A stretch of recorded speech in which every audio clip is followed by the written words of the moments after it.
ಕರೆಕ್ಟಾಗಿ ಕೊಡ್ತಿದಾರೆ, ಅದು ಯಾರು ಹೇಳಲೇ ಇಲ್ಲ. ಕೊಡೋ ಸಂಬಳ ಕೂಡ 1 ತಿಂಗಳಲ್ಲ 3-4 ತಿಂಗಳು ಬಿಟ್ಟು ಕೊಡ್ತಾರೆ ಸಂಬಳ. 1 ತಿಂಗಳು ಯಾರು ಹೇಳಲೇ ಇಲ್ಲ ಇದನ್ನ. 3 ತಿಂಗಳ ತನಕ ನಾವ್ ಏನ್ ತಿನ್ಬೇಕು? 3 ತಿಂಗಳ ತನಕ ನಮ್ಮನ್ನ ಯಾರು ನೋಡ್ಕೋತಾರೆ? ನಮ್ಮ ಹೆಂಡತಿ ಮಕ್ಕಳನ್ನ ಯಾರು ನೋಡ್ಕೋತಾರೆ? ನಮ್ಮ ಬಸ್ ಚಾರ್ಜ್ ಆರೋಗ್ಯ ಹೆಂಗ್ ನೋಡ್ಕೋಬೇಕು? ಒಂದು ಕಾಲೇಜು ಆಲ್ರೆಡಿ ಕಾಲೇಜ್ ಇದೆ ಅಂತ ಹೇಳಿದ್ರೆ ಅಲ್ಲಿ ಎಷ್ಟು ಜನ ಲೆಕ್ಚರರ್ ಇರ್ತಾರೆ, ಅಷ್ಟು ಜನರಿಗೆ ಗೌರ್ಮೆಂಟ್ ಸ್ಯಾಲರಿ ಏನ್ ಬರುತ್ತೆ ಆ ಸ್ಯಾಲರಿ ಬರುತ್ತೆ. ಒಬ್ಬ ಗೌರ್ಮೆಂಟ್ ಸ್ಯಾಲರಿನ 10 ಜನರಿಗೆ ಗೆಸ್ಟ್ ಲೆಕ್ಚರರ್ ಕೊಡ್ಬೋದು.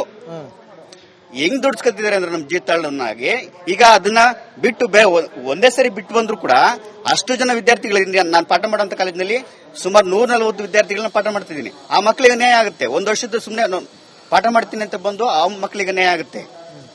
ಸೊ ಏನಾಗಿದೆ ಅಂತ ಹೇಳಿದ್ರೆ ಪರ್ಮನೆಂಟ್ ಫ್ಯಾಕಲ್ಟಿ ಏನು ಸಂಬಳ ತಗೊಂಡು ಟ್ಯಾಕ್ಸ್ ಕಟ್ತಿದ್ರಲ್ಲ ಆ ಸಂಬಳ ಕೂಡ ನಮಗೆ ಬರ್ತಾ ಇಲ್ಲ.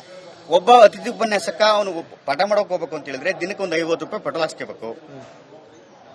ಸಣ್ಣ ಪುಟ್ಟ ಖರ್ಚಿರ್ತವೆ, ಮನೆ ಖರ್ಚಿರ್ತವೆ, ಆರೋಗ್ಯ ವ್ಯವಸ್ಥೆ ಇರುತ್ತೆ, ಎಲ್ಲಾನು ಸುಧಾರಿಸ್ಕೊಂಡ್ ಬರ್ಬೇಕು. ನೀವು ಕೊಡೋಂತ 14,000 ರೂಪಾಯಿಲಿ ಯಾರು ಈ ಕಾಲದಲ್ಲಿ ಜೀವನ ಮಾಡಕ್ಕಾಗತ್ತೆ? ಕರೆಕ್ಟ್. ಇದು ಸಮಸ್ಯೆ. ಕೊಡ್ತಿರೋಂತ 14,000 ಕೂಡ ತಿಂಗಳ ಕೊಡೋದಿಲ್ಲ. ತಿಂಗಳ ಕೊಡೋದಿಲ್ಲ. ಕೊಡ್ತಿರೋದೇ ಕಮ್ಮಿ, ಕೊಡ್ತಿರೋದೇ 3 ಕಾಸಿಂದು ಅದರಲ್ಲೂ ಸರಿಯಾಗಿ ಕೊಡ್ತಾ ಇಲ್ಲ. ಇದನ್ನ ಯಾರ ಹತ್ರ ಕೇಳಬೇಕು? ನಾವು ಅತಿಥಿ ಉಪನ್ಯಾಸಕರನ್ನ ಹೆಂಗೆ ನಮ್ಮ ಅಧಿಕಾರಿ ವರ್ಗ ಹೆಂಗ್ ಮಾಡ್ಕೊಂಡಿದ್ರೆ ಅಂತ ಹೇಳಿದ್ರೆ ಗೆಸ್ಟ್ ಹಿಂಗ್ ಹೋಯ್ತಾರೆ ಅಂತ. ನಾವು ಬೆಳಿಗ್ಗೆ 9:30 ಬಂದ್ರೆ ಎಲ್ಲಾ ಉಪನ್ಯಾಸಕರಂಗೇನೆ ಕೂಡ 4:15ವರೆಗೂ ಕೂಡ ಅವ್ರ ಜೊತೆ ಇದ್ದು ಪಾಠ ಮಾಡಿ ಪ್ರವಚನ ಮಾಡಿಸಿ ಅವ್ರಿಗಿಂತ ಒಳ್ಳೆ ಪರ್ಸೆಂಟೇಜ್ ಕೊಡ್ಸಿರ್ತೀವಿ. ಆದ್ರೆ ಉಪನ್ಯಾಸಕರಿಗೆ ಅಧಿಕಾರಿ ವರ್ಗದವರಿಗೆ ಮೇಲ್ನವ್ರು ಹೇಳೋದೇನ ಅಂತಂದ್ರೆ ಗೆಸ್ಟ್ ಹಿಂಗ್ ಹೋಯ್ತಾರೆ ಅಂತ ಹೇಳಿ. ಆದ್ರೆ ದಯವಿಟ್ಟು ಮನವರಿಕೆ ಮಾಡಬೇಕು ಅಧಿಕಾರಿಗಳು, ಮನವರಿಕೆ ಮಾಡ್ಕೋಬೇಕು ಅಧಿಕಾರಿಗಳಿಗೆ. ನಾವು ಕೂಡ ಅವ್ರಕ್ಕಿಂತ ಹೆಚ್ಚಿನ ಫಲಿತಾಂಶವನ್ನು ಕೊಡ್ಸಿರ್ತೀವಿ. ದಯಮಾಡಿ ನಮ್ಮ ಮಾನ್ಯತೆಗಳನ್ನು ಮನ್ನಿಸಬೇಕು. ದಯವಿಟ್ಟು ನಮಗೆ ಕನಿಷ್ಠ ವೇತನ ಕೊಡಿಸಿ, ತಿಂಗಳ ಕೊಡಿಸಿ, ವರ್ಷ ಪೂರ ನಮಗೆ ವೇತನ ಬರೋ ತರ ವ್ಯವಸ್ಥೆಯನ್ನ ಮಾಡ್ಕೊಡ್ಬೇಕು. ಮೇಡಮ್, ನಿಮ್ಮ ಹೆಸರು?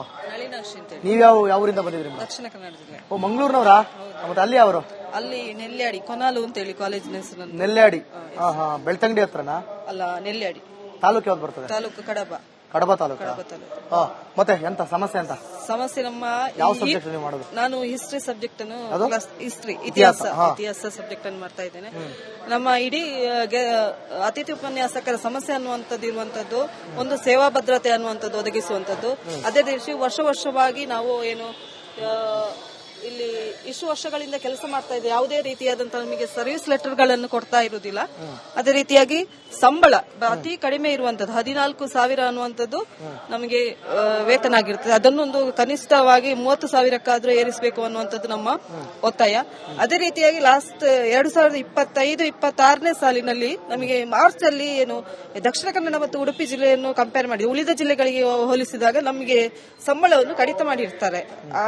ಮಾರ್ಚ್ ತಿಂಗಳ ಸಂಬಳದಲ್ಲಿ ಕಡಿತ ಮಾಡಿ ಕೇವಲ 17 ದಿವಸಗಳ ಸಂಬಳವನ್ನು ಮಾತ್ರ ನೀಡಿರುವಂತದ್ದು. ಅದೇ ರೀತಿ ಈ ವರ್ಷದಲ್ಲಿ 26-27ನೇ ಸಾಲಿನಲ್ಲಿ ಮೇ 25ರಿಂದ ನಮ್ಮನ್ನು ಕಾಲೇಜಿಗೆ ಕರೆಸಿಕೊಂಡಿರ್ತಾರೆ. ಅಲ್ಲಿನ ನಂತರ ಸಂಬಳ ಬಂದಿರುವಂತದ್ದು ಈಗ ಜೂನ್ ಮತ್ತು ಜುಲೈ ಇದ್ದು ಬಂದಿರುವಂತದ್ದು. ಬಂದಂತಹ ಸಂಬಳದಲ್ಲಿ ನಮ್ಮ ಕಾಲೇಜಿನಲ್ಲಿ, ಅದೇ ರೀತಿ ಬೇರೆ ಕಾಲೇಜುಗಳಲ್ಲಿ ಸಮಸ್ಯೆ ಇದೆ, ನಮ್ಮ ಕಾಲೇಜಿನಲ್ಲಿ 7 ಮಂದಿ ನಾವು ಅತಿಥಿ ಉಪನ್ಯಾಸಕರಾಗಿ ಸೇವೆ ಸಲ್ಲಿಸ್ತಾ ಇದ್ದೇವೆ. ಆದ್ರೆ ಅಲ್ಲಿ ಬಂದಿರುವಂತದ್ದು ಕೇವಲ 6 ಮಂದಿ ಅತಿಥಿ ಉಪನ್ಯಾಸಕರ ಸಂಬಳ ಮಾತ್ರ ಬಂದಿರುವಂತದ್ದು. ಅದೇ ಇನ್ನು ಒಬ್ಬರದ್ದು ಬಾಕಿ ಇರುವಂತ. ಅದೇ ರೀತಿ ದಕ್ಷಿಣ ಕನ್ನಡದಲ್ಲಿ ಅಥವಾ ಉಡುಪಿಯಲ್ಲಿ ಕೆಲವು ಕಡೆಗಳಲ್ಲಿ ಏನಾಗಿದೆ ಅಂತ ಹೇಳಿದ್ರೆ ಹೀಗೆ 1 ಅಥವಾ 2 ಸಬ್ಜೆಕ್ಟ್ನವರ ಸಂಬಳಗಳು ಬಾಕಿಯಾಗಿರುವಂತದ್ದು. ಅದನ್ನು ಶೀಘ್ರವಾಗಿ ಕೊಡುವಂತದ್ದು. ಅದೇ ರೀತಿ ನಮಗೆ ಸಂಬಳ ಈ ಸರಿ ಸಂಬಳ ಮಾಡುವಂತಹ ಸಂದರ್ಭದಲ್ಲಿ ಏನ್ ಮಾಡಿದ್ದಾರೆ ಅಂತ ಹೇಳಿದ್ರೆ ಬಂದಿರುವಂತಹ ಸಂಬಳಗಳನ್ನು 7 ಮಂದಿಗೆ 12,000ದಂತೆ ಹಂಚಿರ್ತಾರೆ. ಅಲ್ಲಿ ಈಗ ಇನ್ನೂ ಏನಾಗಿದೆ ಅಂತ ಹೇಳಿದ್ರೆ 28,000 ಸಂಬಳ ಬಾಕಿಯಾಗಿರುವಂತದ್ದು. ಬಂದಿರುವಂತಹ ಸಂಬಳದಲ್ಲಿ ಬಾಕಿಯಾರು ಒಂದು ಸರ್ಕಾರ ಇದನ್ನು ಗಮನಿಸಬೇಕು. ಕೊಡುವಂತ ಸಂಬಳವನ್ನು ಏನ್ ಮಾಡ್ಬೇಕು ಅಂತ ಹೇಳಿದ್ರೆ ತಿಂಗಳಿಗೆ ಸರಿಯಾಗಿ ನೀಡುವಂತದ್ದು. ನಂತರ ಅವರಿಗೆ ನಮ್ಮನ್ನು ತಗೊಳ್ಳುವಾಗ ಅವರಿಗೆ ಎಲ್ಲಾ ಡಾಕ್ಯುಮೆಂಟ್ಗಳು ಹೋಗಿರ್ತದೆ. ಇಷ್ಟು ಮಂದಿ ಒಂದು ಕಾಲೇಜಿನಲ್ಲಿ ಇಷ್ಟು ಮಂದಿ ಏನಾಗಿರ್ತಾರೆ, ಗೆಸ್ಟ್ ಲೆಕ್ಚರ್ ಆಗಿ ವರ್ಕ್ ಮಾಡ್ತಾ ಇದ್ದಾರೆ. ಅದೇ ಸಂಬಳ ಕಳಿಸುವಂತ ಸಂದರ್ಭದಲ್ಲಿ ಒಬ್ಬರನ್ನು ಕಡಿಮೆ ಮಾಡಿ ಕಳಿಸಿರುವಂತದ್ದು ಅದು ಏನು ತುಂಬಾ ಕಷ್ಟ ಆಗ್ತದೆ. ನಮಗೆ ಬರುವಂತ ಸಂಬಳವು ತಿಂಗಳಿಗೆ ಸರಿಯಾಗಿ ತುಂಬಾ ಬಹಳ ಪ್ರಾಬ್ಲಮ್ ಇರುವಂತದ್ದು. ನಿಮ್ಮ ಹೆಸರೇನು? ಸರ್, ನಮಸ್ಕಾರ. ನಮ್ಮ ಹೆಸರು ಶಂಕರ್, ಚಿಕ್ಕಮಂಗ್ಳೂರು ಡಿಸ್ಟಿಕ್, ಮೂಡಿಗೆರೆ ತಾಲೂಕು. ಚಿಕ್ಕಮಂಗ್ಳೂರು ನಮ್ಮೂರಪ್ಪ ಸರ್? ನಿಮ್ಮೂರೇ ನಮ್ದು, ಅದಕ್ಕೆ ಮಾತಾಡ್ಸಿದ್ದು. ಹೌದಾ? ಮತ್ತೆ ಸುಮಾರು ಒಂದು 8-9 ವರ್ಷದಿಂದ ಗೆಸ್ಟ್ ಲೆಕ್ಚರ್ಸ್ ಆಗಿ ವರ್ಕ್ ಮಾಡ್ತಾ ಇದೀವಿ. ಅವಾಗ್ಲಿಂದಾನು ಕೂಡ ಕನಿಷ್ಠವಾಗಿ. ಸರ್ ನಮಸ್ಕಾರ ಸರ್.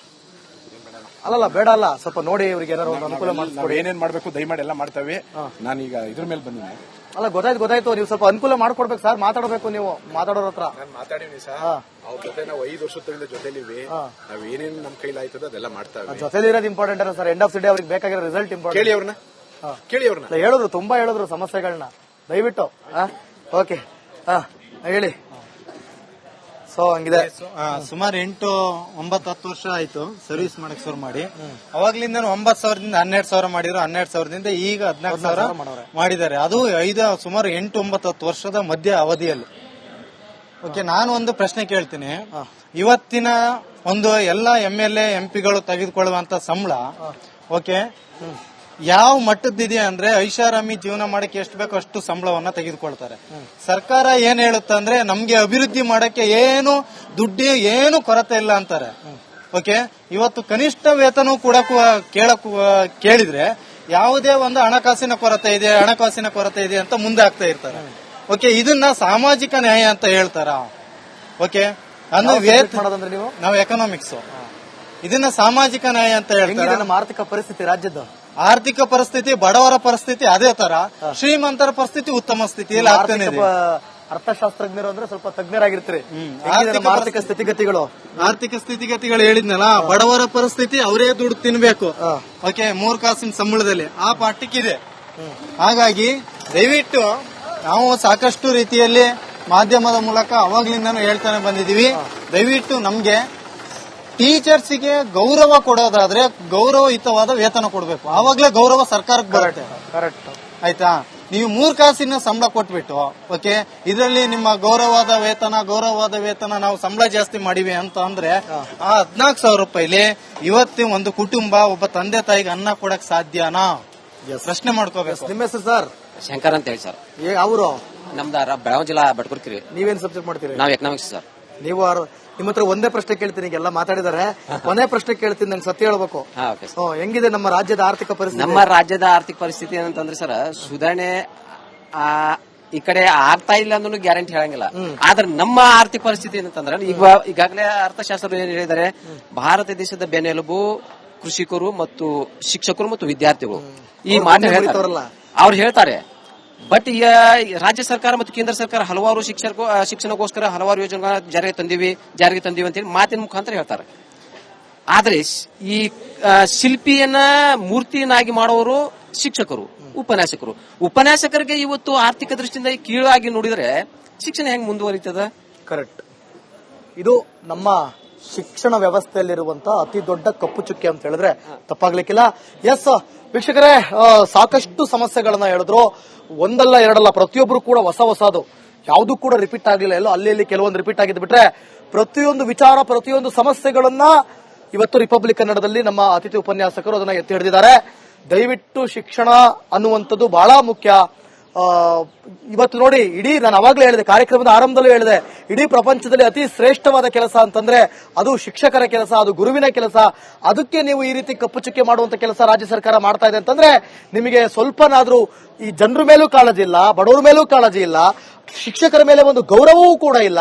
ಇದು ರಾಜ್ಯ ಸರ್ಕಾರದ ಕಂಪ್ಲೀಟ್ ಫೇಲ್ಯೂರ್ ಅಂತ ಹೇಳಿದ್ರೆ ತಪ್ಪಾಗ್ಲಿಕ್ಕಿಲ್ಲ ಅಂತ ನಾನು ನೇರವಾಗಿ ರಿಪಬ್ಲಿಕ್ ಕನ್ನಡದ ಮೂಲಕ ಹೇಳ್ತಾ ಇದ್ದೀನಿ. ಸೊ ದಯವಿಟ್ಟು ಅವರಿಗೆ ಅದು ಏನೇನು ಬೇಡಿಕೆಗಳನ್ನ ಇಡ್ತಾ ಇದ್ದಾರೆ, ಅವ್ರೇನ್ ನಿಮ್ಮನ್ನ 1 ಲಕ್ಷ ಕೊಡಿ 2 ಲಕ್ಷ ಕೊಡಿ ಅಂತ ಕೇಳ್ತಿಲ್ಲ, 30,000 ಕೊಟ್ಟರು ಸಾಕು ನಮಗೆ ಸದ್ಯದ ಪರಿಸ್ಥಿತಿಯಲ್ಲಿ ಅಂತ ಕೇಳ್ಕೊತಾ ಇದ್ದಾರೆ. ದಯವಿಟ್ಟು ಅವರಿಗೆ ಅನುಕೂಲ ಮಾಡಿಕೊಟ್ಟು ಅವರಿಗೆ ಅದೇನ್ ಮಾಡಬೇಕು ಅದನ್ನ ರಾಜ್ಯ ಸರ್ಕಾರದಿಂದ ಮಾಡಿ ಅಂತ ರಿಪಬ್ಲಿಕ್ ಕನ್ನಡದ ಮೂಲಕ ಕೇಳ್ಕೊಳ್ತಾ ಇದ್ದೀನಿ. ನಾಳೆ ಮತ್ತೊಂದು ಕ್ಷೇತ್ರದಲ್ಲಿ, ಮತ್ತೊಂದು ಜಾಗದಲ್ಲಿ ಜನರ ಜೊತೆ, ಜನರ ಧ್ವನಿಯಾಗಿ ಏನ್ ನಿಮ್ ಪ್ರಾಬ್ಲಮ್ ಅಂತ ಕೇಳ್ಕೊಂಡ್ ಬರ್ತೀನಿ. ಎಲ್ಲರಿಗೂ ನೋಡ್ತಾ ಇರಿ ರಿಪಬ್ಲಿಕ್ ಕನ್ನಡ, ಇದು ನಿಮ್ಮ ಧ್ವನಿ.